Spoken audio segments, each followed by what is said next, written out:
All right, perfect. There we go. All set to go. Hello and welcome to the Brother Slim. This is Cam. Nearing, maybe nearing the end of the People of the Stormlit Lantern Kingdom Death campaign, which is very exciting. The Might 250 indeed. Summer coming to a hunt board near you. Yes, summer may be winding down, but the heat is not. Awesome. So yeah, just before we get into the hunt phase, I figured I would show. I finished the Watcher, which I'm pretty stoked on. It was a lot of fun to paint. Just went with like a really simple base to accentuate all the bright, zany colors. Yas, that was fun. And then I also started working on the Gold Smoke Knight. Let's see if that's going to show up very good. Went with a dark black armor with gold trim. And he's got no head. I popped it off and added a whole bunch of smoke instead. It's been fun painting up him so far too. Fingers crossed we make it to him. But with that out of the way, let's put these aside. And dive right into this. So we've got the exact same crew as last time. So it's our OG, pretty OP survivor, our Lucidin for Fist and Tooth. He is now a master, which is fantastic. He's granting the ability to stand up for everyone else via the specialty, which is sweet. He's also super insane. And then we have, I kind of switched up the loadouts a little bit. So we have Sigzil being a working towards bow specialization. Previously they were mostly all support. Now it's kind of like hybrid support and bow damage, leaning into luck rather than strength. So we'll see how that goes. Really hoping to make the arc bow soon. Stormfather is being spears. I did retcon one thing. Originally he was working towards axe specialization, but I just decided to switch it to spear because he's been using spears the whole time anyways. And so he is going to be mostly damage, but also a little bit of support too. So that's his MO. And then we got Tien being a tank with mostly all leather, the beacon shield, and then also the Juggernaut blade, which is kind of overkill. But it's what I got going for that right now. I might switch out the Juggernaut blade for something else in the future though, but as long as I have the right side red to work out with the Phoenix armor that we're working on for them. But yes, I think that is all of the fun, exciting things. We got some extra bonus armor this time from the Shrine, and then also from the level 2 rotten some sort of fruit plant things from a dung beetle event too. So yeah, fun times. Thanks, Mike. Kit bashing is so much fun. It's definitely one of my favorite parts of the hobby, and most of these minis are so cool that like I don't want to do a ton to change them. But a couple of fun things can be done in without changing the model too much. So it's been a lot of fun. Alrighty, Ruba, let's jump right into it with the first hunt roll. 37, already Rue. Lost. The survivors are hopelessly lost in the unbroken darkness. Move the survivors 2 spaces back on the hunt board. Well, I mean, that's the perfect place for that to happen because they literally cannot move. So we'll take it. All right, 22. Acid rain. The darkness above is suddenly alight with a storm of acid rain. It smells terrible, burns flesh, and forms hissing pools in the upturned mouths of the stone faces. All survivors suffer monster-level damage to every hit location as they scramble to find shelter. Every hit location. Ouchie kibbles. Okay, well, let's make that happen really quick. I'm just going to read it first, though, too. If the settlement has sculpture, the survivors silently watch the storm erode the stone faces, erasing their features. They wonder who exactly or what repairs the broken stone faces, if there is such a thing. The survivors share a dark laugh, each gaining a monster-level survival. Okay, cool. Let's roll a d6 on a 6+, the Acid Storm settlement to the timeline next year. Okay, adding Acid Storm to the timeline. I don't know how much we like that, but we shall add it. Acid Storm. I don't think we've had that one yet. Yeah, that timing was perfect. Woohoo! Okay, so I'm just going to be one moment here, getting rid of 2 armor from everybody. All locations, which is pretty rough. And I don't think we can. Yeah, we can't get any more survival past 8. 1, 2. 1, 2. There we go. So bringing our Lucidin down to 3 armor across the board, which we don't love. Sigzil, our bow person, is down to a single armor everywhere. Hopefully they won't take much or any damage, though. being our only ranged person. Stormfather down to 2 in the noggin and 3 everywhere else.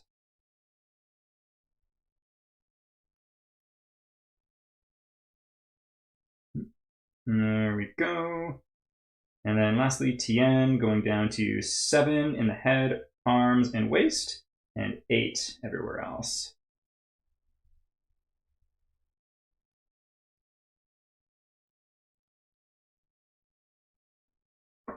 Pontificating on the Public Works Department, indeed. Okay, well. So we don't get any. Is everyone at 8? Just gonna double check. Yeah, so no survival game because we are topped out there, but we'll scoot forward here. And this will be Stormfather flipping this guy over. So let's see what happens. Yeah. It was, I'll triple check here, but I think it was monster damage or monster level damage. Yeah, except for monster level damage, which is 2. Bird brained. The phoenix fussily gathers materials for its temporary nest. Roll 1d10. Okay, well, let's see. So on an even, it'll move forward 2 spaces, and it's odd, it'll move backwards 2. Okay, backwards 2 it goes. 1, 2 to there. If the phoenix lands on or passes over the survivor's current space, start the showdown immediately, and there's an ambush. So we don't need to worry about that. Yeah, definitely a bummer, but I'm extra glad that we got a little bit of armor last settlement phase, which was good.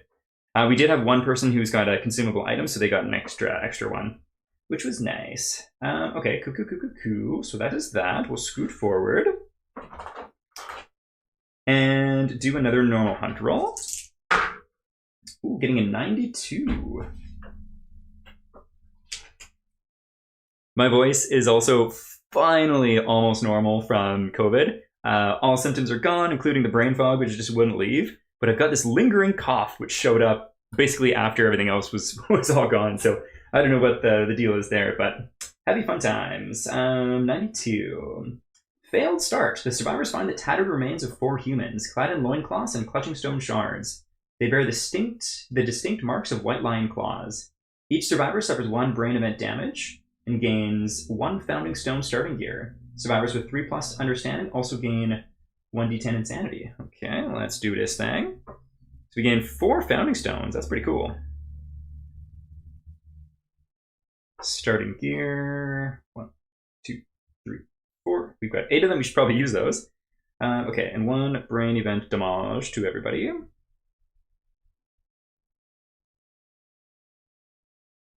Oops.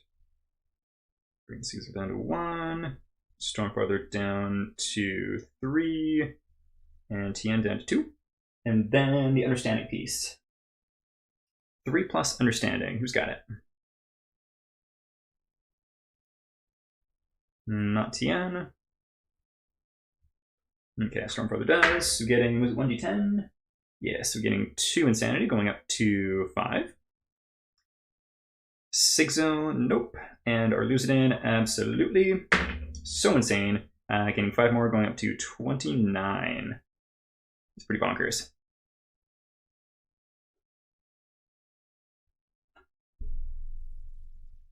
Oh, you just got it too? Oh, sorry to hear. For both you and the missus. I was really happy and lucky that my wife did not catch it. Well, hopefully you guys have lots of comfort food, soup, and the weekends to relax, and hopefully another weekend to relax coming up soon. Not a good time, that's for sure.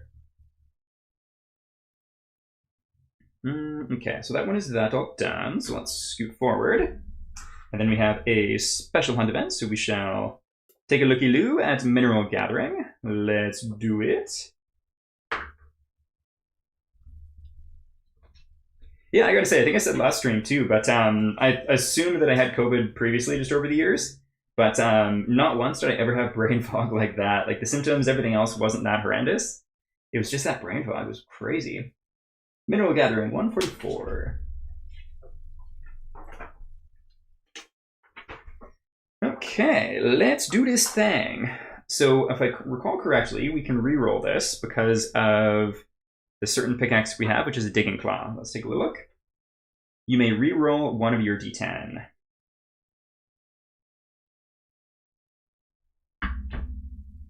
It doesn't specify if you need to take the new result or not, which is interesting. So I think with that in mind, I'm going to roll 2 and take the highest. Well, that's easy. 7. 67. You find 1 iron strange resource among the unyielding stone faces. As you free it, roll 1d6, or roll 1d10. On a 6+, you hear a snap. Archive a pickaxe in your gear grid. Ooh. Well, fingers crossed that doesn't happen. Because that would really suck. Okay, let's add the iron first, though. Strange. Iron, awesome. Up to 2 iron right now. I thought we just had 6, but I'd be too lucky. Okay, so hoping for a low roll. That would be a treat. Woo! We don't lose our fancy pickaxe. That is nice. I didn't realize that we could lose it. That would be a big time bummer. That is for sure. Okay, cool. So then we shall scoot up again. Roll on the Happy Fun adventure table, getting a 72.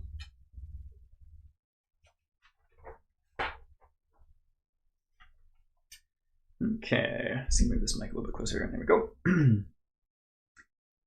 72, something to pass the time. If the settlement does not have Symposium, ignore this event and roll again. So we do have Symposium. The event revealer suggests a word game to lighten the mood. As the survivors trudge forward, the event revealer rolls 1d10. If the settlement has Song of the Brave, add 4 to your roll. That we do not, and this will be TN making the roll, so we should just roll a straight d10. 9. The survivors play the simple but entertaining game. Each survivor gains 1 courage. Huzzah!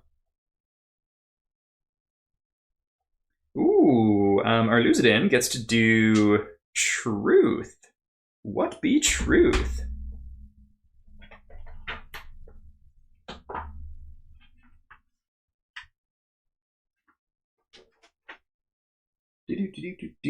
Truth, where you at?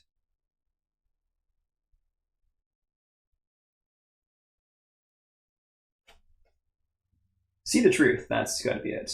167.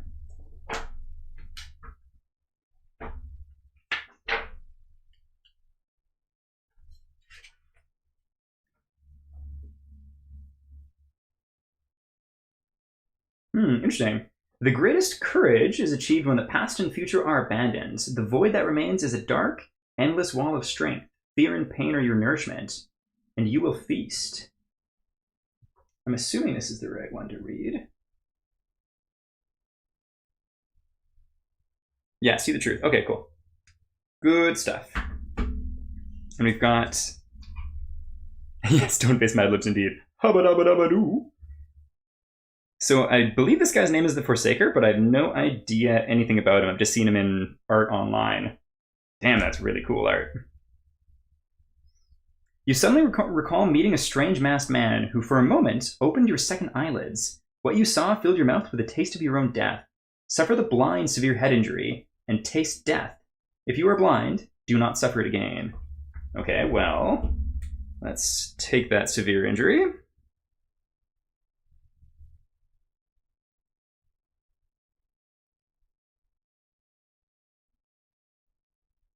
Blind. So this is the first time we've seen blind.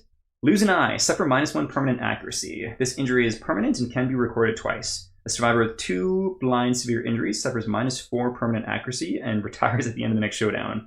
Having lost all sight, gain 1 bleeding token. Don't love gaining a bleeding token right now, but that is the way it is. And losing the 1 accuracy, I mean, it's a bummer, but it's not horrendous because we just got +2 from getting the... Mastery of Fist and Tooth. So that is what it is. Taste death. Well, let's roll and hopefully aim it high. Lantern 10. Nice. It tastes sour.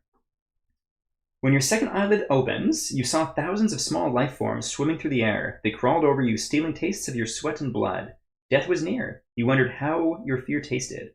A puckering, sour flavor filled your mouth, and you decided that you must never die. Gain the following ability. Sour Death. When you are knocked down, you may encourage yourself, even if you're deaf. If you do, gain a strength token. Interesting.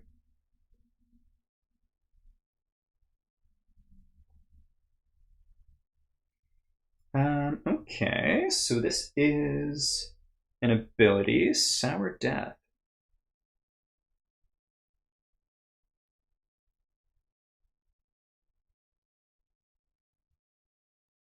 Where is Sour Death? There we go. Arluzidin! Arluza, how's it going? +1 insanity from breathing acetone fumes all evening. Plus side, the gambler's ball is now complete. Heck yeah, congratulations, that's so cool. It was long but easy build if you don't use the guide. Did you do it just freehand or freeballing it, I should say? Or was there someone else's guide online that you used? Very curious for eventually when I go at the bowl in the future. I know, I was hoping you were going to catch that. Okay. Good stuff. Sweet. Well, that's fun. And so that was our Lucidin. Let's see who else gets a courage or a story here. Not them. Not them. That's okay. And then Tien, last but not least. Reading bold. Let's do bold.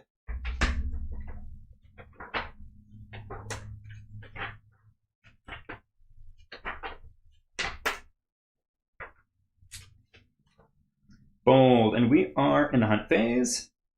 So Tien gains prepared.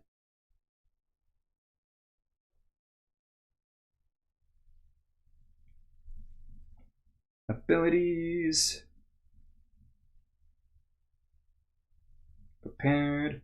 And then we'll roll on this table.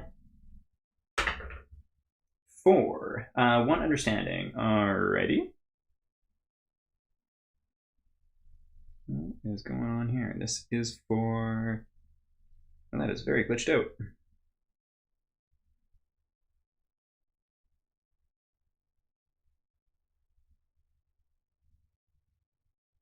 Okay, there we go. Fixed it. So 1 understanding. Oh, we get to do insight. Just all these things. Okay, insight. Let's go and do that. There we go. And so this is in the hunt phase. So gaining explore. All these gains for Tien here.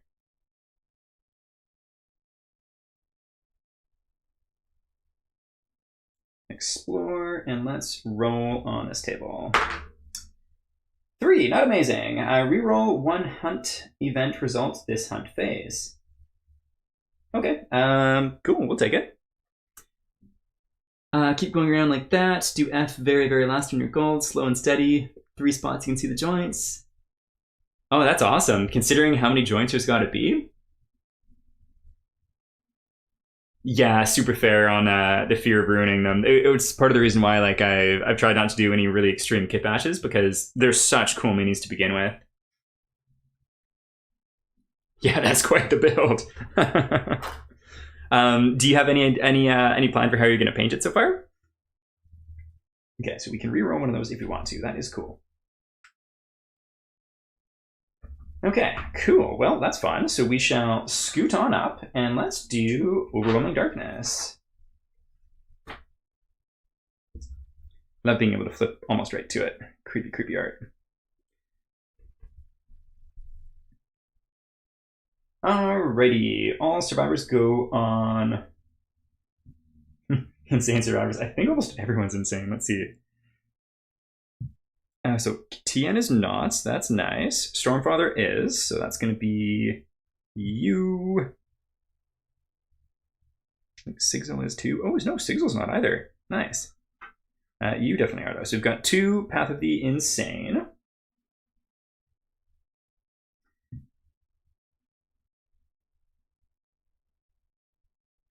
But also 3+ Courage. Interesting. I might actually roll off on them then and see. Okay, Sigzil is going to be doomed, which isn't amazing. And then Tien, last but not least, Courage 3+ is going to be brave. And then these two I'm going to roll off and see if they are on insane or brave. So we'll say 6+, they're brave. Anything less than that, they are insane. Okay, so our Lucidin is insane, and they are going to go on to Path of the Brave. Finally back to Oathsworn, have 2 models left, chapter 2021. That's awesome. And it's the second time that you've played through Oathsworn, correct? I'm still trying to work through the story when I find time. It's been a lot more fun reading through the full chapters rather than just doing the synopsis, that's for sure. Okay, let's do this thing. So our Lucidin, getting a 5, you shriek and lash out. All survivors suffer 1 event damage to a random location. Okay, well, a random 1 is fine by me. Let's do our Lucidin to the body. Next up here, let's Sigil to the waist. There's 0 armor there. Don't want that. Boots for Stormfather. And then Tien, also the boots. Going down to 7. Okay, well that could have been much worse, I feel. And then we have, next up here, this is Sigil, rolling d10. Oh, thought that was going to be 1. That is going to be a 7. You choke on the atmosphere, it leaves you sick and unbalanced, to lose monster level survival and gain -1 evasion token. Alrighty.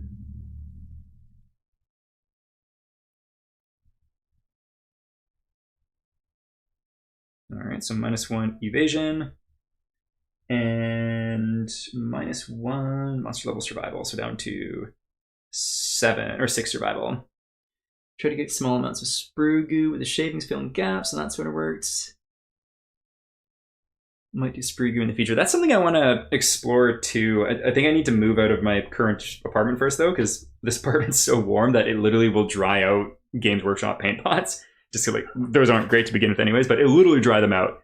And it's done the same with like plastic glue, so I don't think I can make it here, but sprue goo looks pretty awesome. Okay, so that is you done, and then we'll go with Stormfather next, rolling d10, getting a Lantern 10, nice.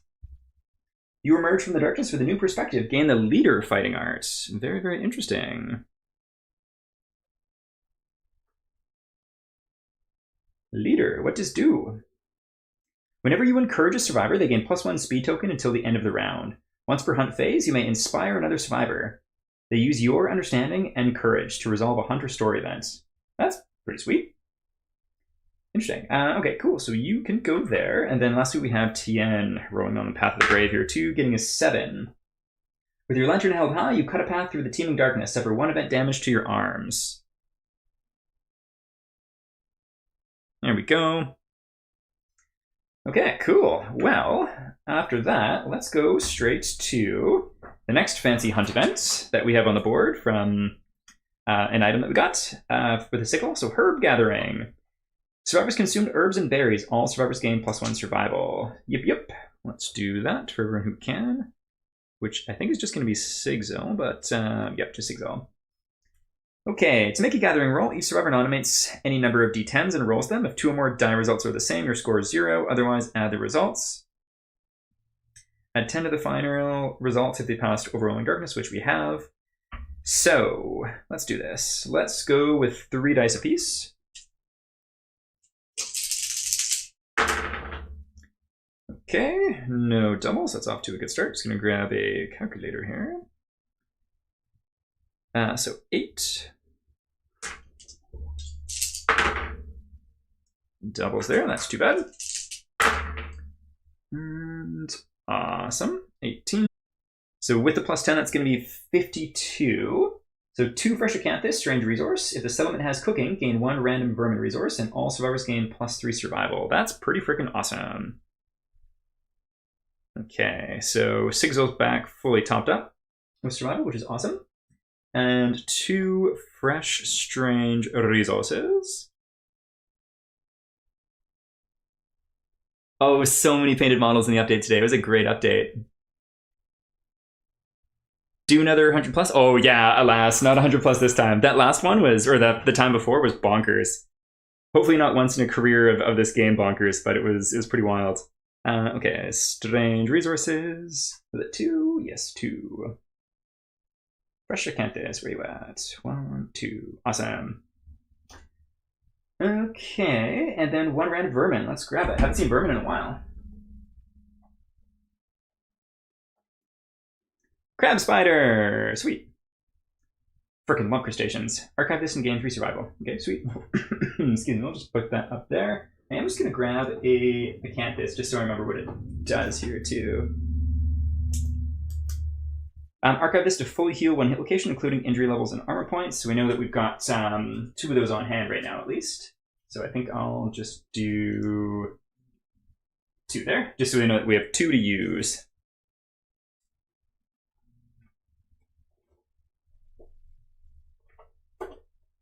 There we go. Awesome. So we'll put that off to the side and scoot on forward and do another hunt event roll. 59, or no, 56, not 59.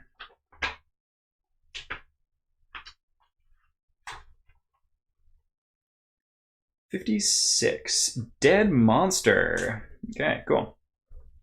Survivors find a decomposed monster corpse. It's too rotten to yield any resources. If any survivor has 3+ understanding, the survivors cover themselves in the dead monster's spilled blood. The stench will help them sneak up on their quarry. When the showdown starts, the survivors ambush the monster.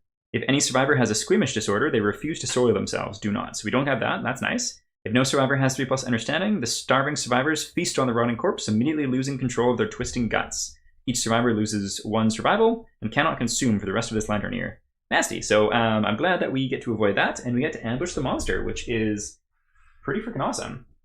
Okay, this will be our Lose It In, opening up this Phoenix Hunt event. What do we get? Glimpse. A massive shadow passes over the survivors. They turn up their gaze in time to catch a glimpse of the oh my god, words. They turn their gazes up in time to catch a glimpse of the indecipherable shape of the phoenix disappearing into the darkness. The event revealer rolls 1d10. All right, Arluza din. Rashir. 4. 1 to 5. Time drags. All survivors gain 2 insanity. Roll 3 times on the head event table before moving on the hunt board. Ouch. Okay, well, insanity we shall take because it is a boon for this fight. So there's that at least. Arluza goes up to 31. That's bonkers. Sigzil is now insane, so the whole party is. Oops. Stormfather's up to 7. And Tien is also insane, up to 4. So we need to roll. Ooh, everyone's insane. I don't think that's a good thing to have on the hunt.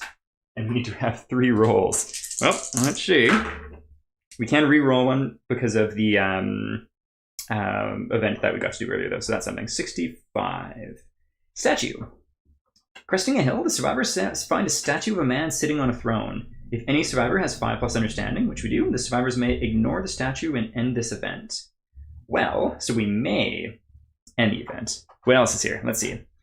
Otherwise, each survivor rolls 1d10. The lowest scoring survivor, roll in case of a tie, becomes a straggler. They're drawn to the statue, touching it gently. In an instant, they're gone, replaced by the man from the throne, now flesh and blood.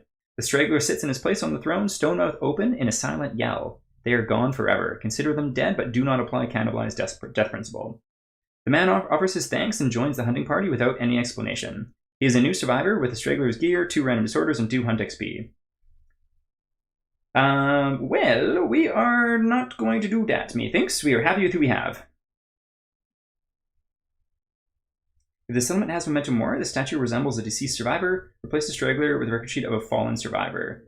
Remove all of their severe injuries, set their hunt XP to 2. They gain 1d10 survival and 1d10 insanity. You may give them... Ooh. That's tempting, but I think we're going to pass just in case we lose someone that we don't want to. Cool. So we can leave this statue alone as it is. If it was just a bunch of noobs, like if our Luzidin wasn't here, I would be really tempted to do that. But we're going to pass that for now. So luckily, we get skipped. So that's 1. On to the next one, 19. Exhalation of darkness. The survivors are enveloped in a steamy darkness that dims their lantern lights. They become separated from each other and hopelessly lost. If a survivor has the leader fighting art, which we just gained, they boldly strive into the clammy darkness and gather everyone. Otherwise, each survivor rolls 1d10. Yep, so we've got the leader, we've been gathered. Fantastic. That's 2, and we got 1 more to roll. 41.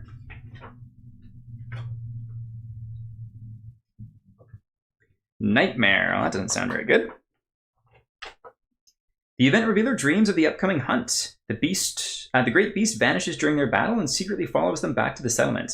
They helplessly watch as it devours all they know and love. The event revealer gains 1d10 insanity and -1 evasion token.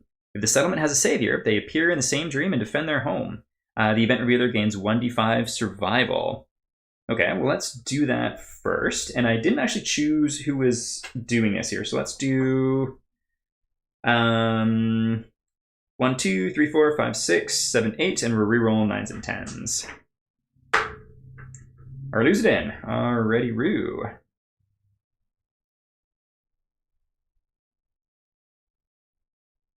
Okay, so plus D.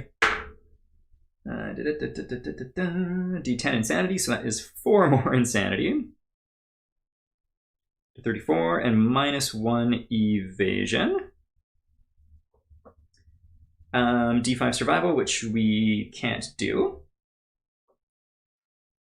Okay, so we don't have Twilight Sword, so the event revealer envisions a maniacal version of themselves wielding the blade and gleefully slaughtering the beast. They awake to find a Twilight Sword at their side, humming gently against their body. Instinctively, the survivor recognized the weight of the weapon's curse and the promise of its power. The event revealer gains the Twilight Sword rare gear. They may also select Twilight Sword as their weapon proficiency type and gain a +1 weapon proficiency with his weapon. Well, that is interesting.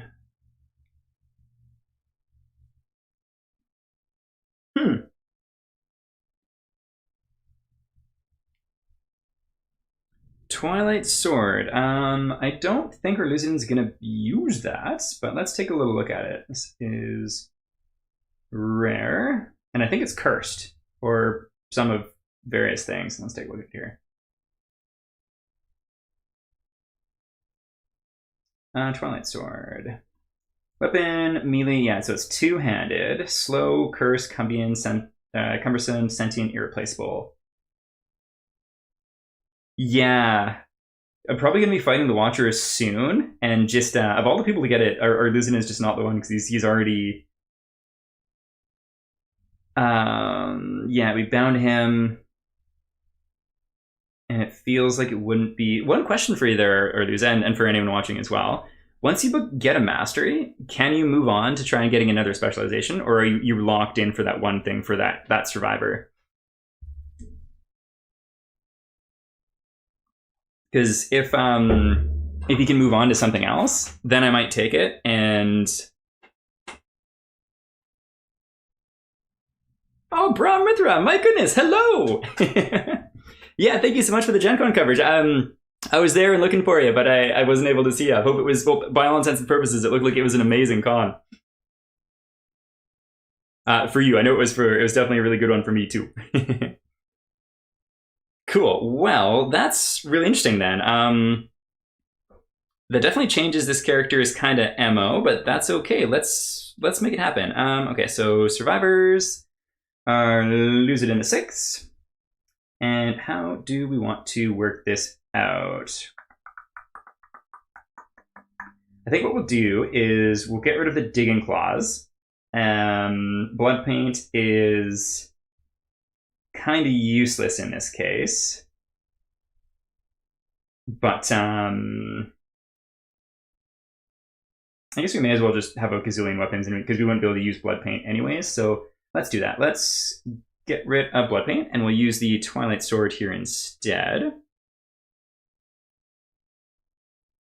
Rare gear, Twilight Sword, and then going to weapon proficiency. So this is going to be Twilight Sword, and it's at 1.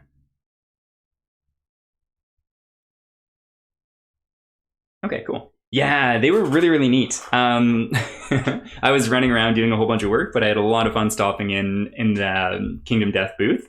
And kind of glad I didn't understand what the other releases were. I picked up Frog Dog and was really excited about that. But I probably would have also gotten the Survivors of Death, if I'm remembering the name correctly. And budget-wise, it would have been a poor choice, so I'm glad I was unaware. It was really cool hearing all your coverage about it, though. Okay, cool. So, onwards we go, and that was the last event. So let's go ahead and get this flipped off here and get this encounter started. Here we go.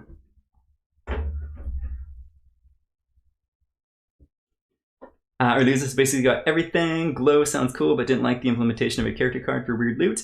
Yeah, it was kind of, in my opinion too, the idea of having like the same character with a whole bunch of different minis for it is interesting. But for me, I love like the kit bashing aspect, and so I would rather manually make those changes rather than have a whole bunch of minis adding to the cost. But really cool concept, and the gear looked really, really wild too. Let's put them there. And actually, where's the placement for everybody? Also, Brass, your videos single-handedly have gotten me interested in the white box content. I never used to think they were that interesting, but the amount that they can change the game is really cool. White line. There we go. Okay, so let's go and have our archer just back there.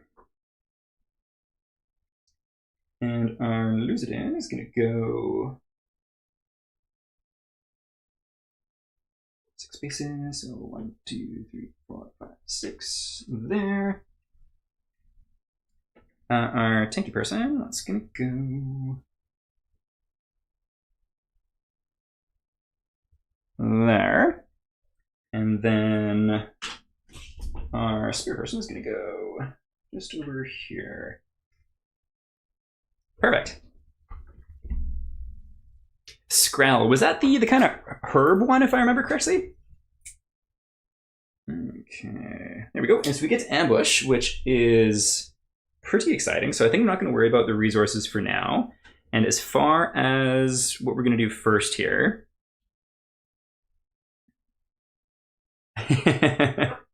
Great white ox, indeed.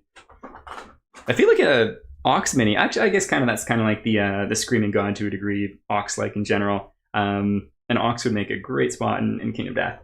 Okay, let's see. So who do you want to start off here? I think going to start a little bit risky and just see what happens. So let's go ahead and move in with our Lucidin here, going 1, 2, 3, 4, 5, and get some hits. So the question is, do we want to do Twilight Sword first here? I guess, why not? Let's see what happens. So we're going to be hitting on a 7. Oh, perfect hit. That is fantastic. And with that, we get an additional hit because of a Fighting Heart. Oh my goodness. Bra Mithra, you good sir are excellent luck apparently. So that procs a 3rd attack. And I'm glad that it didn't get a perfect hit because that would have been insane. Okay, so Twilight Sword has 17 strength on this character, which is pretty wild. And let's see what we are going for here. Feathered Buttocks. Wound, if the attacker has any age tokens, they suffer Rewind, which isn't lovely. Does not spark joy. Gain 2 small feather resources, that would be nice. And Reflex. Monster's Gaze pierces the survivor's puny mind, causing explosions of pain. Turn to face the attacker and roll 1d10. Well, we're clearly going to go this one first. Hey, I know that feeling. I think with me building and painting, there's something to be said for like, just stop at any time or give yourself a time limit. Because for me, it's like, I'll want to get to a certain stage and then I'll just keep doing it. And usually whatever I'm working on, be it paint or build, will end up worse for it. But that is the way of things. Okay, so I think the only way that we miss is on a natural 1. And we are going to crit on a 8. Okay, so we do wound. I just got to check out the... Oh, and this is cumbersome. I forgot about that. So we would have had to spend a survival to actually get up here, which is fine by me. Okay, let's see. Yeah, this is the first time actually using the Twilight Sword in a fight, which is pretty cool. So slow, cursed, cumbersome, sentient, irreplaceable. Devastating 2 when fighting the Watcher. Okay, so nothing else to worry about there. So we get this wound. Very nice. Boom, boom. First wound done. And then let's see. So critting on a 10. Nope. But that's okay. We still do the wound. And so we do have the reflex to deal with here. Turn to face the attacker and roll 1d10. If the result is higher than the attacker's hunt XP, they suffer 1 brain damage for each age token they have. Okay, let's do this thing. Yeah, the new logo does look awesome. Very professional.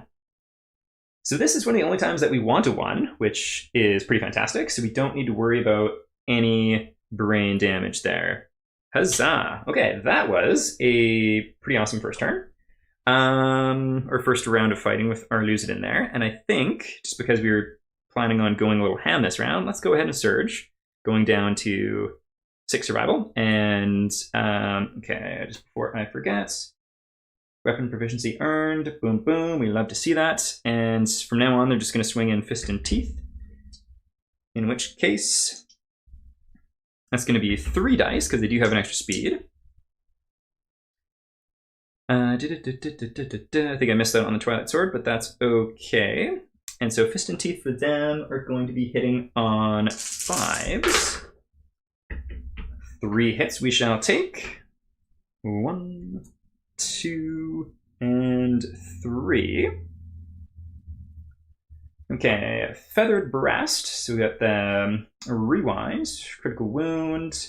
Knocking the monster down, that would be awesome. Persistent Injury would also be awesome. Rewind there too. Displacement. Okay, so we're going to do this one last. Okay, so yeah, so knocking it down would be fantastic. All right, so we've got a whole bunch of luck here. So this is going to be critting on a 6, which we would love to see. Amazing, we do crit, so this is going to cause 2 wounds because of Monster Claw Styly, shall we say. And the monster is knocked down. Put him right on his beaky face there. Fun times. Cool, cool. Then Glorious Belly. So once again, critting on a 6. Amazing. Persistent Injury. Open wound. When the monster draws AI, roll 1d10. On a result of 1, it suffers a wound. Awesome. So we'll put that up there. And so Savage, I think that was the name for it, already procced. Thank you. I wasn't sure about it. I think I said last time I styled it after a little chicken I saw online. At least I think it was a real chicken, and I wasn't sure how well it turned out. So that means a lot. Thanks, man.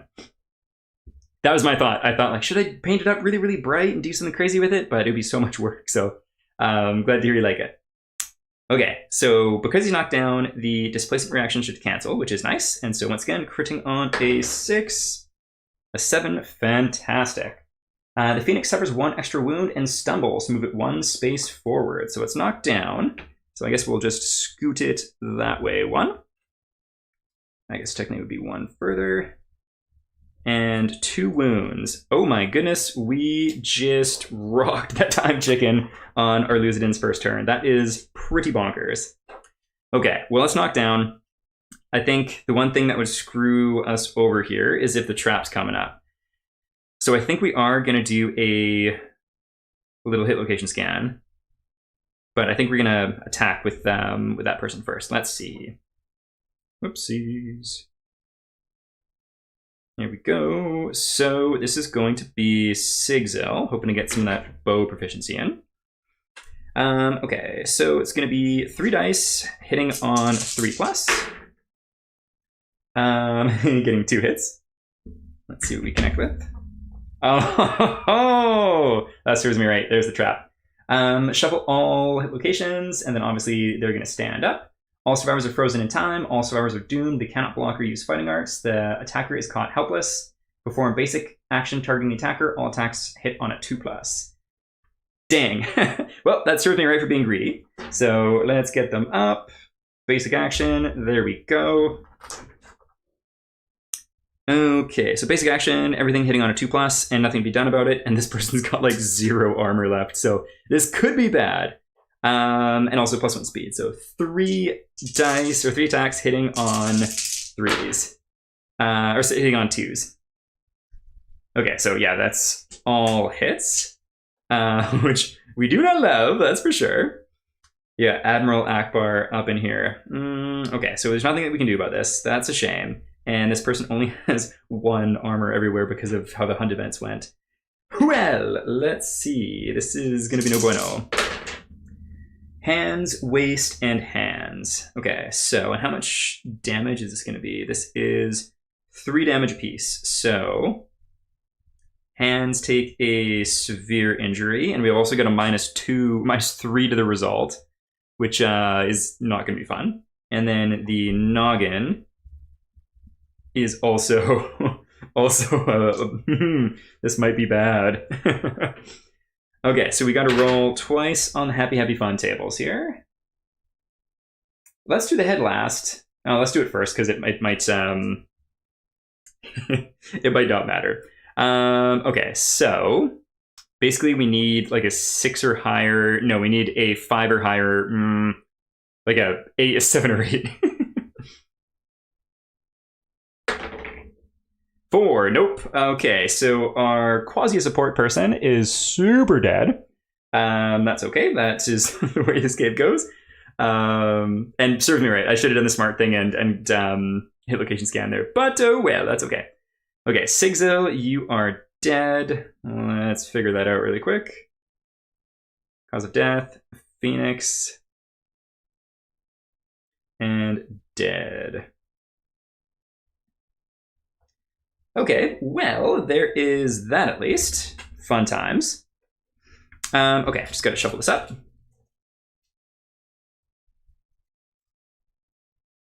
Ooh. Ooh. Mike, you were absolutely right. Thank you. I totally forgot about these. Let's do that. Oh, you know what? It wouldn't have been enough on... No, it wouldn't. Unfortunately, would still have to roll on the happy fun tables because this person's only wearing rawhide, and so it would have only been going up to. Oh no, because it would have been going up to 3, and then yeah, no, it wouldn't matter because it was still 6 damage coming in there. So alas, so yeah, they are dead regardless. But we shall remember the pressure canthus for other folks. Okay, well, that is a very interesting start to this fight. So that's the trap done. Let's just go ahead and shuffle this back. So we did lose our hit location scanning there. So it's all just going to be luck and chance of... Oh, doomed. Does doomed mean using no acanthus either? But yeah, anyways, weren't able to do it there regardless because of the low armor. So they super dead.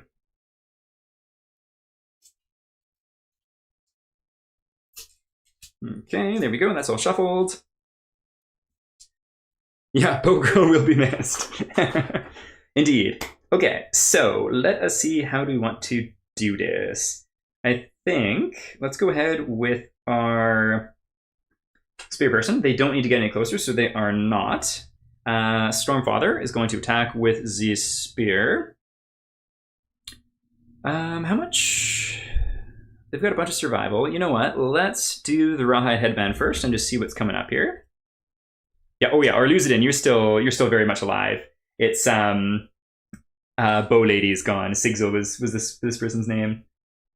Okay, so you've got Unspoken. The Phoenix unspeaks a name. The survivor with the most age tokens suffers Unspeak.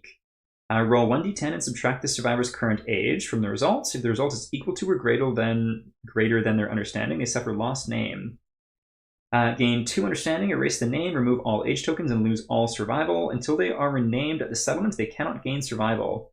If the survivor gains the same name, they cease to exist. Interesting. Okay, mood. We would have to deal with this the whole time, which wouldn't be great. So I think let's put the mood on top and hope we can just get rid of, hopefully, both of them. But definitely trying to get rid of the mood. Oops. Okay, basic action, you can go there. And so, with the Finger of God, we have enough connections to have +1 accuracy and +1 strength. So we're going to be hitting on 4 pluses, which is nice. And we have 3 dice to do it. Gotcha. Yeah, this is 1.6. Okay, so hitting on 4s. 2 hits. We shall take it. And what do we connect with? Feathered back and glorious armpit. So displacements. Let's go ahead and do glorious armpit first. Okay, and so we need a 4 to wound. Nice, so we do wound. It's not a crit, but it is a wound, which is good. So another AI card gone. Glorious armpits discarded. And feathered beak. Okay, so once again, looking for 4s up. Just gonna double check that. So what would that be? So 7, 8. Oh, that would be just 1 shy. That's too bad. So we do fail there, but that's okay. We don't suffer displacement. And we got rid of one of the cards that we wanted to. Okay, that is going to bring us to our tank, who's just going to scoot right in front just to get in position there. And Tien, I think you're probably going to surge here too. Yeah, let's surge. And so what we're going to do is block with the beacon shield, and then with the calcified Juggernaut Blade, we are going to make an attack here. So hitting on 4+. Perfect, we get what we need with a 4. Most up-to-date is 1.6 and also on the websites. I think GCE also included the newest Doom in its glossary. Nice. Okay, so blows everything away out of the storm. Okay, so let's see. I don't believe there's any luck on this character. Just gonna double check though. Yeah, no luck. But we're gonna wound on a 2, which would be nice. Okay, awesome. And do we have anything to consider here with this weapon? 2, slow, block 1, plus 1 strength for each token you have. Cool, cool, cool. Nothing else to worry about there though. So that is another one done. Yeah, thank you. I was super stoked. I've only fought the Dung Beetle Knight once and lucked out getting the crit on the right card. And yeah, I think I'm going to switch things up eventually though, because I've got the Beacon Shield and Juggernaut Blade on the same person, and I feel like it's kind of inefficient. But right now it's the best that I got. Okay, so we do suffer Eye of the Storm here. So I don't think we have anyone actually in those eyes. So all survivors suffer bash and knockback 7. So that we shall do. So 1, 2, 3, 4, 5, 6, 7. Don't suffer bash because of leather armor, which is something. And then 1, 2, 3, 4, 5, 6, 7. There we go. And 1, 2, 3, 4, 5, 6, 7 being knocked down and knocked down. Because we've got the Fist and Tooth specialization, though, they'll be able to get themselves up, which is nice. Let's scoop this forward a little bit, actually, to get the big guy back in shot there. Okay, well, that was a pretty wild first turn all across the board. We did a bucket full of wounds and lost a survivor, so fun. All right. Alrighty here. At the end of the monster's turn, perform basic action. So let's draw an AI card first. Ancient Stare, and on a roll of a 1, this doesn't happen. Nope, so it does go ahead. Last threat to wound in range. Okay, last threat to wound in range. That would be our Lucidin, who is still a threat. And range is fine. So they suffer 1 age, which is going to be the first one. 1 age, we'll note that down. Materialize and intimidate targets. Okay, materialize, I think that just means they come up right beside them, remove them from the showdown board and place it adjacent to the target. Done deal, so there we go. I'll scoop this back down. For anyone who's watched before too, I've had to use a different camera tonight, and I'm curious if the quality's any worse or different from previous times too. Deflect gives you tokens, and Jug Blade benefits some tokens. Oh, very cool. That serves me right for actually looking into the rules. Very interesting. Thanks, Brad. Okay, so roll 1d10. On a result of 2+, perform Spiral Age. Okay, let's do that. So 2+, Spiral Age. Yes, so Spiral Age happens. Remove all edge tokens and gain 4 hunt XP for each token. Done dealio. So we just have the 1. And so this character is kind of an interesting one to get this. 1, 2, 3, 4. There we go. And then what else happens? 1 brain damage per monster level and is knocked down. So going down to 32 insanity and knocked down. Once again, not a huge deal for these characters, but that's all good. Okay, so Ancient Stare is done, and then we have basic action. Closest threat in range. So we don't have any threats. So Disdain, if I recall correctly, Disdain wasn't great. What was Disdain? Place the Phoenix at the center of the Nightmare Tree. It emits a hissing moan. All non-death survivors suffer brain damage. And then perform Spiral Age. Okay, so there we go. Back there in the hissing moan. So no one is deaf. So everyone suffers 2 brain damage. And then we'll Spiral Age again. Okay, so going down to 30 insanity for our Lucidin. Stormfather going down to 5. And Tien, our tank, going down to 2. And then no one has age tokens right now, so we're all good for that part. Yeah, that's a really cool, interesting combo with the Juggernaut Blade there. I didn't think about it with the age tokens. Do bleed tokens count for that too, or is that separate? Okay, that does bring it back to our turn though. So let us see what we can do. Everyone gets to stand up, which is nice. There we go. There we go. Everyone is pretty far away, which isn't optimal, but I mean, let's see what we can do. Okay, so Stormfather does have the Rawhide headband, so I didn't do the movement thing. Let's see. 1, 2, 3, 4, 5, 6, 7, 8, 9, 10. So dashing would get them back, and you know what? Let's likely do it. But first things first, let's just go in with our Lucidin. So 1, 2, 3, 4, 5, getting to the front.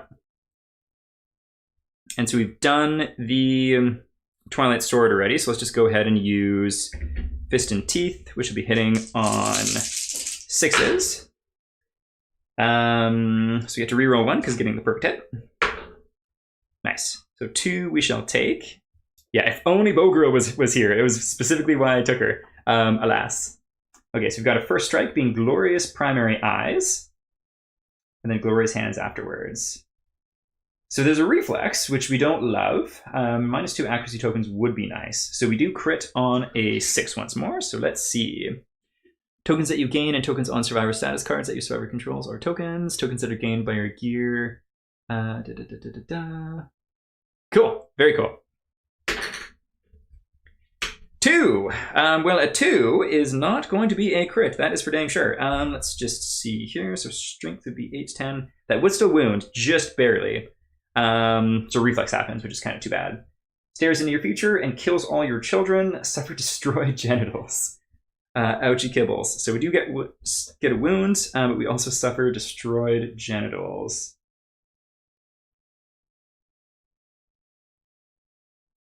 Destroyed genitals. You cannot be nominated for intimacy. This injury is permanent and can be recorded once. Gain a random disorder. You are knocked down. Gazing upwards, you wonder at the futility of your struggle. Gaining 3 insanity and 1 bleeding token. Going up to 2 bleeding tokens.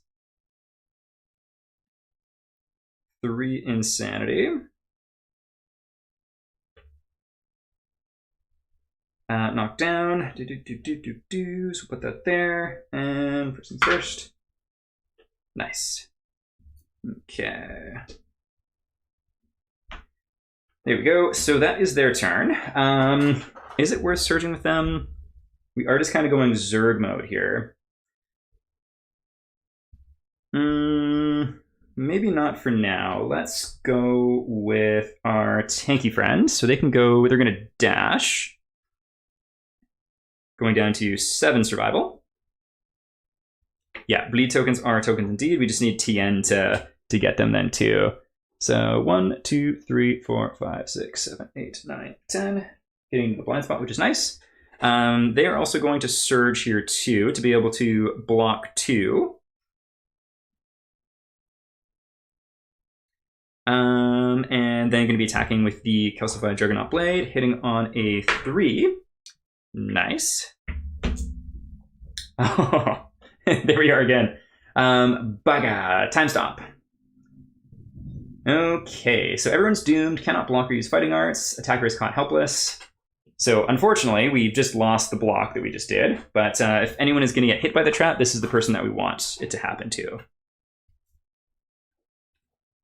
Okay, so 3 dice, hitting on 2s. Nice, so that is 2 hits. Oops. Smacking this big time chicken. Okay, and for TN, let's see where it connects with. Body and waist. That's okay. So body's going to take, is it 3? Yeah, 3. Going down to 5, and then the waist goes down to 4. All things considered, that could have been much worse. Razor Wind, survivors in the blast zone suffer knockback 7, bash, and bleed 1. So let's go right back. 1, 2, 3, 4, 5, 6, 7. Knock down. And bleed 1. Hey, that means we get that token there. So extra strength on the Juggernaut Blade for later. Okay. Well, I mean, that could have gone a lot better. But that's okay. Let's get this shuffled back in.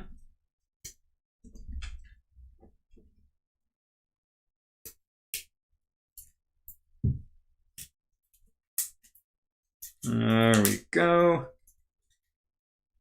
Okay, well, does lightning strike twice?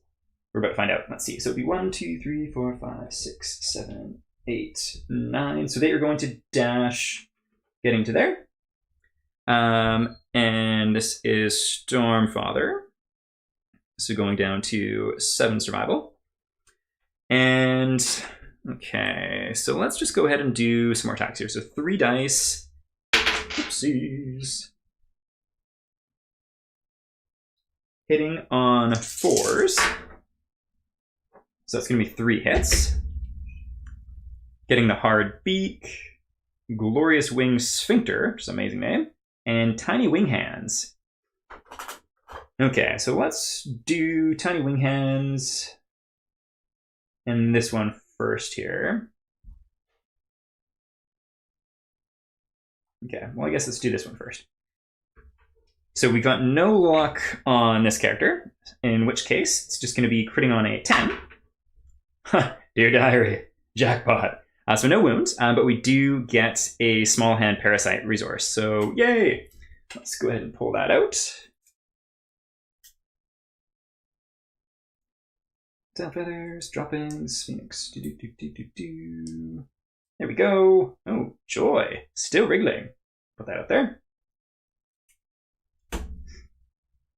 And then next up. Okay, so wounding on a 2, I think 2 or 3. I think it was 3 or 4. Okay, that will wound. Awesome. So reflex is going to happen. But we do get to do another wound, which is nice. And the reflex that we have happening here. Monster's Gaze pierces the survivor's puny mind, causing explosions of pain. Turn to face the attacker and roll 1d10. If the result is less than the attacker's hunt XP, they suffer 1 brain damage for each age token they have. Critically small hands! Womp, womp, womp, womp. Very nice, very nice. Okay, so it's less than their hunt XP. That it most certainly is. They don't have any age tokens though, so we're not worried about that, which is nice. And then last but not least, we have Glorious Wing Sphincter. So they are not in the Eye of the Storm. And so critting on a 10, wounding on a 3 or 4. I'll double check if I get some close. Oh my goodness, another Lantern 10. This this fight's been highs and lows and a lot of highs. Fantastic. So critical wound, the putrid sphincter explodes. Gain +1 insanity. If you are insane, the taste is delicious. Gain 3 survival too. Let us see. So we are insane.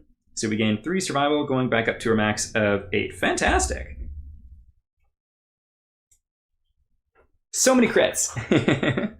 Okay, awesome. Well, I think on that note, especially since they got that survival, why don't we spend 1 and we'll get our Lucidin back up. They are going to surge, going down to 5 survival, and throw some hands from the blind spot here. So Usually hitting on 6s, now 5s from being in the blind spot and getting 3 dice to do so. Let's scoot this forward a little bit and get everyone in shot. Ouch! That is not a single hit. Such as dice, that's okay. All right, so back to the monster's turn here. What is it going to be? It's going to be Rancid Melon Stench, which is joy. On a 1, it doesn't get to do it though. 6, so it does. When Rancid Melon Stench comes into play, the pustules on the Phoenix majestic body suddenly contract. All survivors gain 1 age token. Tasty chicken sphincter. I hope that's from the game there, Mike, rather than anything else. Okay, so everyone gains an age. Let's do that. So our Lucidin is back up to 1. And I think everyone else is just at 1 here also. Yes. 1. And Tien 1. Okay, awesome. While Rancid Melon Stench is in play, the Phoenix gains +1 speed token. If there are no age tokens in play, discard Rancid Melon Stench. Okay, interesting. So we got this mood in play. It does not spark joy, but I feel like it could also be worse. So it's got another speed, which we don't love. But it's also almost dead. So that's something at least. Okay, end of its turn, it's going to do its basic action here. So it is going to attack somebody. Closest threat in range, that's going to be... And I'll scoot forward just the 1 there. Stormfather here, so it's going to be 3, 4 dice. Accuracy is 2+. However, Stormfather, I think you might have... I don't think he does actually have any evasion. Let's see. Oh, no, he does have 1. So hitting on 3s. Okay, so 2 hits. We shall take it. Body and noggin. So that is not fantastic. So that's going to be 3 damage to the head. I think we're going to go ahead and use the Fresh Acanthus just so we can top that armor off and just have it down to 0 armor. And then the body also takes 3, going down to 0. Cool. Awesome. That's not too bad. Razor Wind. Survivors in the blast zone suffer knockback 7, bash, and bleed 1. Yes. So 1, 2, 3, 4, 5, 6, 7. Knocked down. And 1 bleeding token.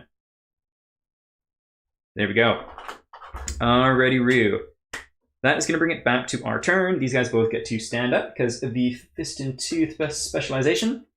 And I think, let's see, I don't think they actually got to attack with the shield. So let's do that first. Let's see, so 1, 2, 3, 4, 5. Okay, so they're going to have to dash, and then that can get them 10. So we go 1, 2, 3, 4, 5, 6, 7, 8, 9. Oh, they can't get there because that's terrain. Thanks, Brown. Have a lovely night, and thanks for stopping by. Okay, so no blind spots, but that's all right. They've got some pretty good kit here. This being Tien, our tanky boy. And what we need to do, because we haven't done it yet, is try and get a wound with the beacon shield. So let's do it. So we hit on a 5. Oh my goodness, getting a perfect hit. Amazing. I don't think there's anything special for perfect hits here. No, but that's okay. So perfect hits on Glorious Arm Pit. So there's no luck on this character either, so it'd be crit on a 10. Oh, I saw it for a second there. Definitely is going to be a wound, though. So there we go. That is that done, meaning we did exactly what we needed to of getting a weapon proficiency. So we're going to have a spear or another shield specialist next time, which would be awesome. They've already got theirs too, so I think it makes sense to try and crit more with our critty or Lucidin lads. So 3 dice, Fist and Teeth. Hitting on, I think 6s, because we're not in the blind spot. So we get 2 hits. This better not be the trap. Okay, nice. Inner Face. Oh, Death Blow. Well, that would be fantastic. -2 toughness to wound this location. If the Phoenix is killed at this location,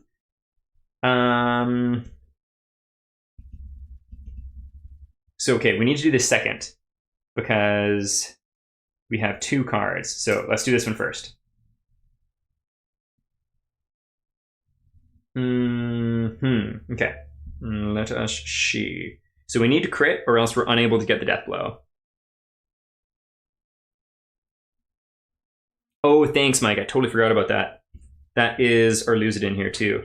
Okay, so critting on a 6. Ah, a 4. Dang. So we do wound. But because of the wound, we get the Eye of the Storm here. Oh my goodness, we're in the Eye of the Storm. Amazing. So we don't get knocked back. That's fantastic. Awesome. So they do. Let's go there. This should be irrelevant. Oh, actually, no, they aren't because they're not in the flow here. Oh, no, yeah, I think everyone does. So let's just put you there. Keep knocking these Gandalf fonts all over the place. And then 1, 2, 3, 4, 5, 6, 7. Knock down in the corner. Oh, my goodness. I think this is the messiest I've been with the encounter board. I've just been knocking everything all over the place. Okay, so we don't need to worry about that. That's awesome. And then we did get the wound, so that is gone, and all we have is the basic action. So basically, as long as we don't get a 1, we get the death blow. Amazing, so we get the death blow. If the Phoenix is killed at this location, its brain explodes. A shimmering rainbow appears in a spray of blood, revealing secrets of the future. The survivors rejoice, and the moment changes them forever. All survivors gain 1 understanding, 1 courage, 1 hunt XP, and 1 weapon proficiency. Death blow! I think that's the very first time I've ever gone one of those. Cool! How cool is that?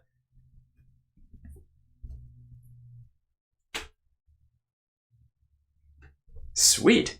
So excited to host Gambler's Chess campaign in a week. Ooh! On the Ultimate Showdown board too. That's going to be fantastic.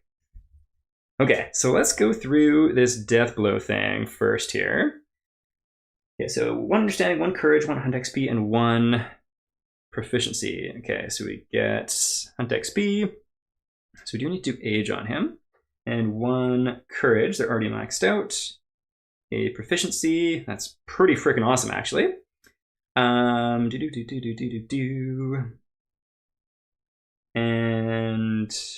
awesome, okay, so that is our lose it and done. Stormfather, hunt XP, so they need to do age as well. Courage. Okay, that's awesome. And then lastly, Tien, hunt XP, courage, weapon proficiency. Amazing, so we've got more weapon specialists here. That is fantastic.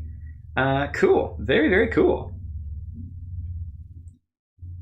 Play the whole campaign in a 7-day period. Yeah, Twilight Sword proficiency, super stoked. That worked out so well.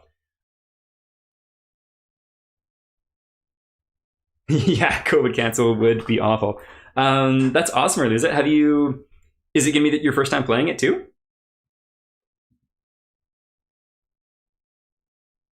Okay, let's figure all this stuff out here. Let's get these out of the way.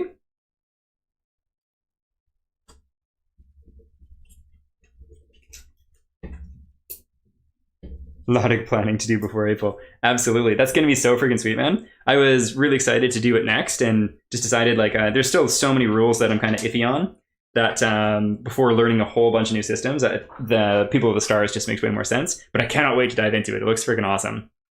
Okay, let's put you up there. Let's put those guys there. Okay, so that was freaking cool. We kicked butt.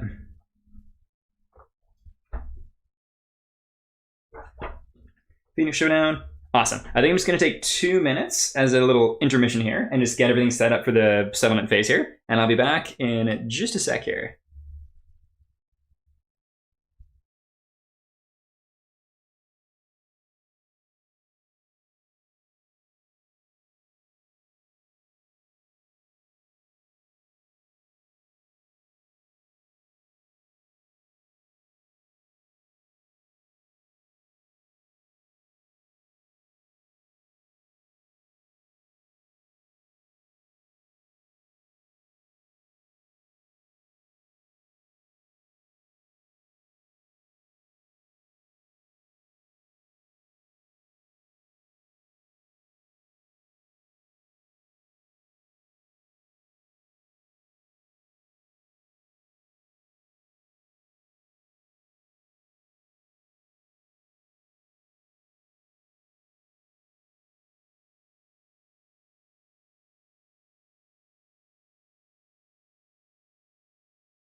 Alrighty, Roo.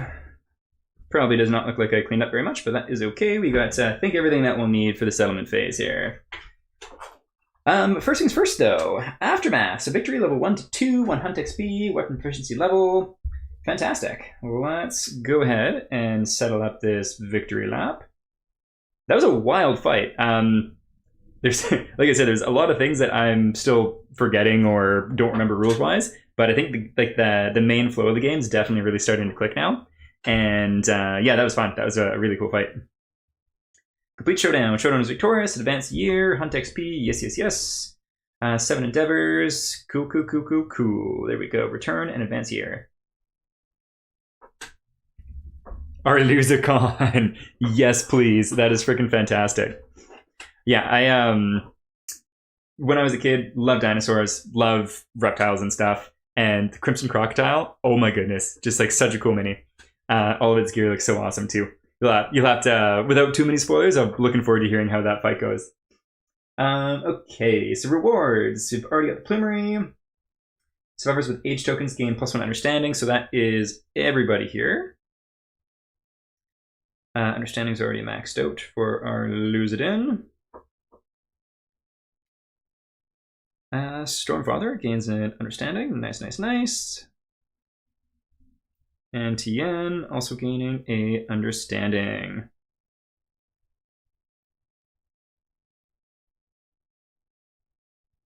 Cool. Very, very cool. So level 2, 5 basic, and 7 Phoenix, which is pretty awesome. Quick shovel here. I was thinking about that. I'm going to use it. I think I'm going to try and keep the GCE as new as possible for the Dreamkeeper. And I did pick up Frog Dog at Gen Con. So I'm definitely going to use Frog Dog. And I love the idea of, not going to lie, so this campaign's been people with a Stormlight Lantern with just names themed around Stormlight Archive, which is my favorite book. There's a little mini story within one of the Stormlight novels called The Dog Who Wanted to Be a Dragon in it. And so I think the new settlement is going to be something named around doggos, and all of the survivors are going to be various dog breeds and dog-related names. And because I know a little bit about the campaign, and I love the kind of play on that little story, dogs, and having the frog dog, and then obviously the Dragon King. I think I am going to use the crazy evil baby-eating Santa as the level 2 nemesis in it, though. And Black Knight, too, which also just fits with the dog theme as well. Okay, so we get 1, 2, 3, 4, 5. Perfect bone, question mark, monster organ, monster bone, and skull. Cool. We're probably gonna use a question mark as a hide.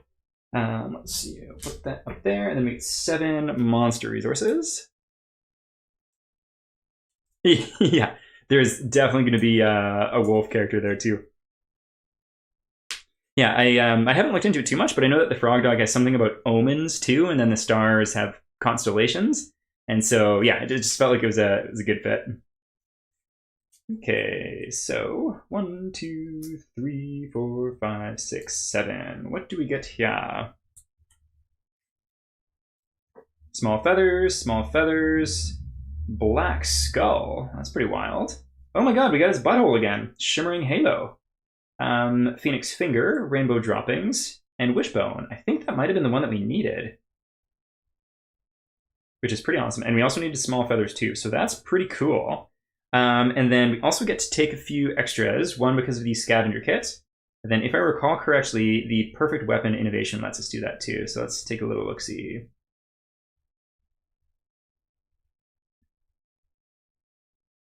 Ultimate weapon.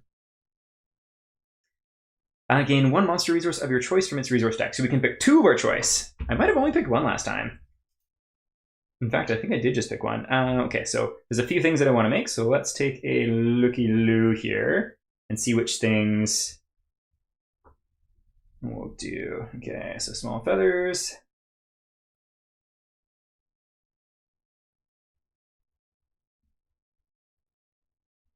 Okay, so small feathers, black skull. Pretty cool that it's both iron, skull, and bone. Shimmering halo. Phoenix finger. rainbow droppings, and wishbone. Oh, we did have a wishbone already, so it was not the thing that we needed. Okay, so what does that let us craft? Plumery. Thanks for losing, yeah. Okay, so we can't make the arc bow yet. I think I know what we need. The whiskers. Awesome. So we shall take the whiskers.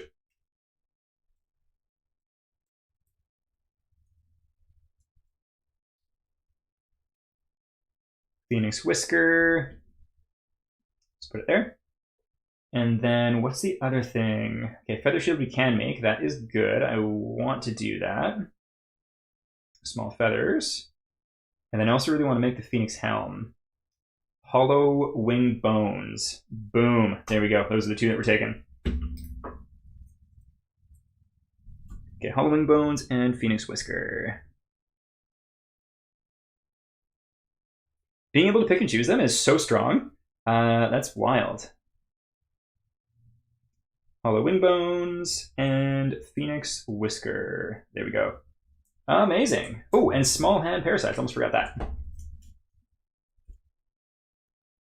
Small hand parasites. There we go. Okay, we'll add in our regular resources here too. Yes, we do have strange. We got actually -1 because we used one of those. And then vermin. We got a crab spider. Okay, so perfect bone.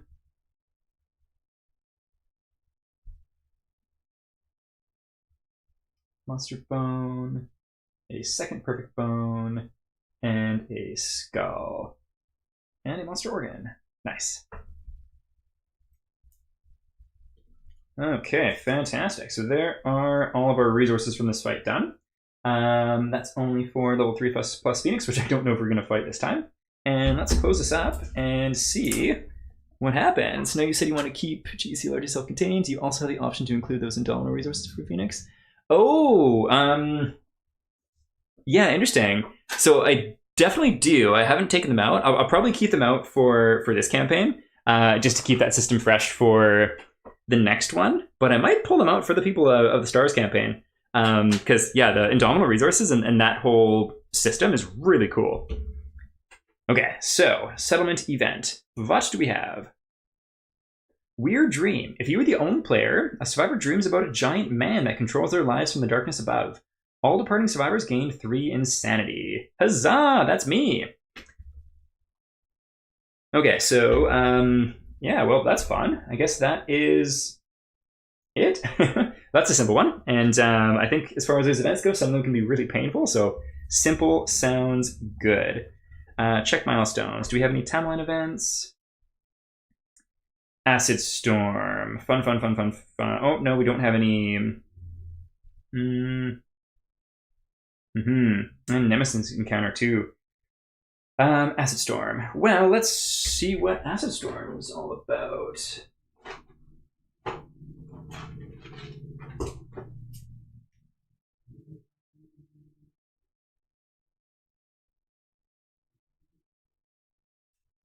Okay, Acid Storm. There we go.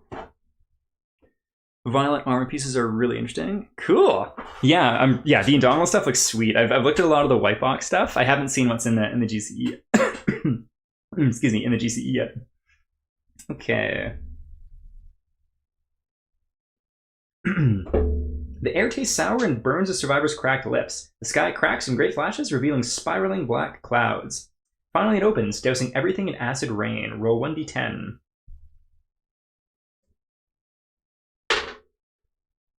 Four, 2 to 5. The survivor with the highest insanity runs into the storm, bellowing wildly. They must skip the next time. So no Arluzidin for the next fight, which is too bad because he is a powerhouse, and it would have been nice to get more whatchamacall proficiency with that big old sword.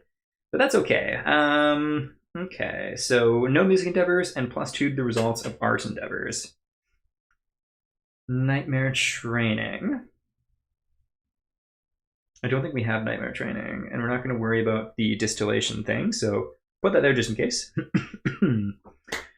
Okay, well that is fun. So we got Weird Dream, we got Acid Storm, and then we do have some milestones to do for some of these characters here. I mean, I guess technically we may as well do the age 2 for our Lucidin, because he's just kind of re-aging because he's a super survivor. Age 107.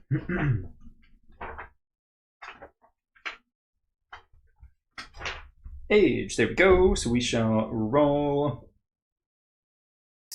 2d10. Getting a 15. Random fighting arts. You know what? I don't think we're even going to bother getting a random one because we are really stoked on the ones that he has. So that's not very exciting, but that is okay. And then was there anything else? No. So that's everything for our Lucidin. Let's go back and see Stormfather here.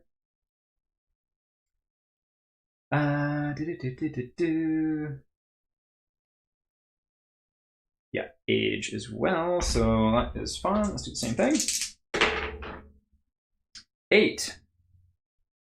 +1 permanent strength. Well, that sounds good to me. There we go. Okay, and then last but not least, TN. What do we got cooking for TN here?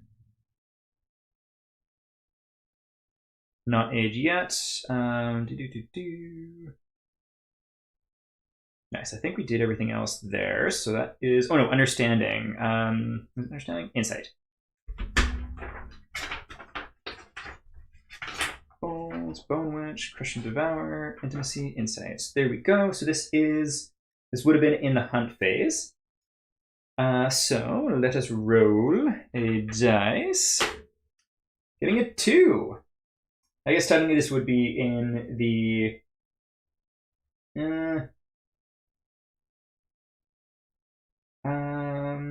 no, I guess this would have been in the settlement phase. So if you innovate this phase, which we're going to, draw +1 card. That sounds good, and we certainly shall. Okay, so that is all that done. Nice, on to develop. We're going to start off with innovating, because abso-freaking-lutely we are, and we can draw 5 cards, which is pretty freaking awesome. So basic, here we go. So a monster bone, a monster organ, monster hide, and down to 8 endeavors. And let us see what we get. Give us a quick shuffle. And drawing 5, pretty bonkers. 1, 2, 3, 4, 5. Face painting, battle paints, also death paint. Cool. Drums. I feel like this is definitely a contender because we haven't gone very far in music at all. Bone beats, you drum alone. Rhythm trance, gain rhythm chaser, fighting art, or synchronized strike. It's actually got consequences, which is cool. Ooh, pottery though too. Survival limit. Spend an organ to gain a love juice. Spend a herb to gain a basic hide. That's also pretty cool. So reason kind of why I'm thinking about pottery is to be able to make the charms from the barber surgeon. Nightmare training. Lose 3 survival and roll 1d10. Interesting. Or bloodletting.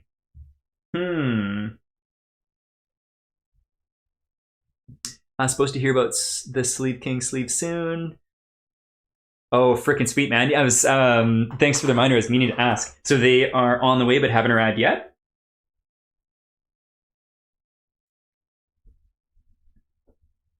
Okay.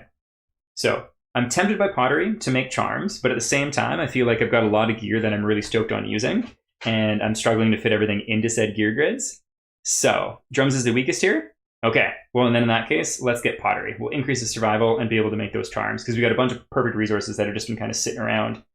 Let's do it. So pottery it is, and then you shall go back.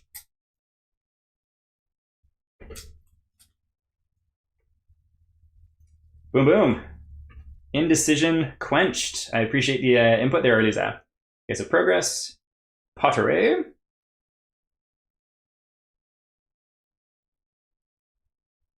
Done deal. Awesome. Pottery has been completed. We'll add it to our other deck here.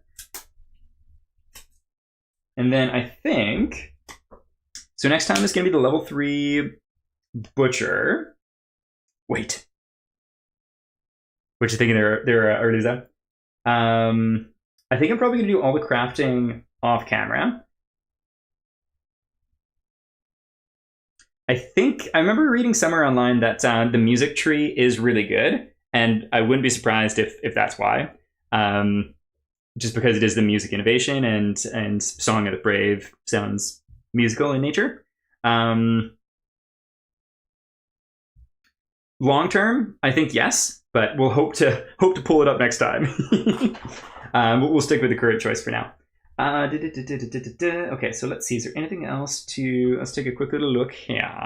Okay, it is. Well, remember that one for a priority for the future. So scrap smelting, we're probably going to want to do. Shrine we might do if we have enough room. Sculpture I haven't really actually used at all. Memento Mori. Okay, I'm not going to worry about that for now. Clan of Death is kind of irrelevant. Yeah, I think what we'll probably do is... I think I'm going to end the stream here and just figure out the innovations, or the, what are they called? Not innovations. Endeavors. And craft stuff off camera. I know for a fact what I'm definitely going to make is Phoenix Helm. Also the Phoenix Shield, because I've got a immortal survivor who thrives off eating insanity, and that shield will help with that. And also the arc bow. Maybe an hour's ring, because I got that. And then also maybe the bird red. So a whole bunch of Phoenix stuff, basically. But yeah, thank you all so much for joining. It was so much fun. That was an awesome fight. And we'll see you guys in 2 weeks. Yes, definitely making the arc bow. And we'll have a new bow specialist on the way. After our last one just got eaten. But yeah, thank you guys so much. And have a lovely night. We'll catch you next time. Bye. Yes, hours ring too.